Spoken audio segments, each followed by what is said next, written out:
Sir हमसे यहाँ पर ये कहा गया है कि ये हमारे पास रेस्ट में है और ये भी रेस्ट में है और ये डिस्टेंस डी है, आर आर है। कोलाइड स्पीड ई बराबर होनी, ये वी स्पीड से जाकर और कोलाइड बेसिकली तो कर और वो बेसिकली स्टॉप कर रहा है, रुक जा रहा है, ठीक है।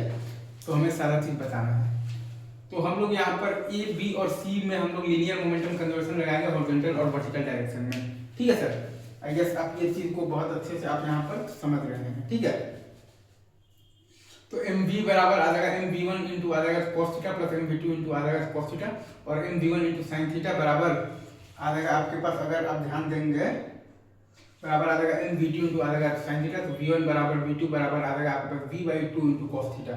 अब ई बराबर वन है तो ई होता है हमारे पास कॉमन नॉर्मल के along velocity of the separation by velocity of the approach. E होता है हमारे पास कॉमन नॉर्मल के along velocity of the separation by velocity of the approach बराबर आ जाएगा v by two cos theta into v into cos theta.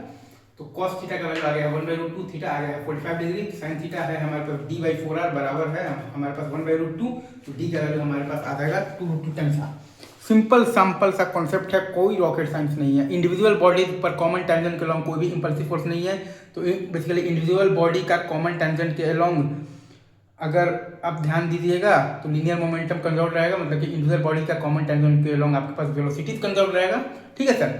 और अगर आप एक चीज़ और ध्यान देंगे तो बाकी अगर आप ये तीनों को ही एक सिस्टम मान लीजिएगा तो पूरे सिस्टम का, तो horizontal, vertical, common tangent, common normal, तो पूरे सिस्टम का ए प्लस बी प्लस सी को अगर आप मानते हैं एक सिस्टम, तो पूरे सिस्टम का तो हॉरिजॉन्टल और वर्टिकल या फिर तो किसी भी डायरेक्शन में आपके पास लीनियर मोमेंटम आपके पास क्या रहेगा, कंजर्व रहेगा। ये ए है, बी है और ये आपके पास सी है। चलिए सर आगे बढ़ते हैं मूव, ठीक है, वो सी है, ध्यान दीजिएगा, ठीक है।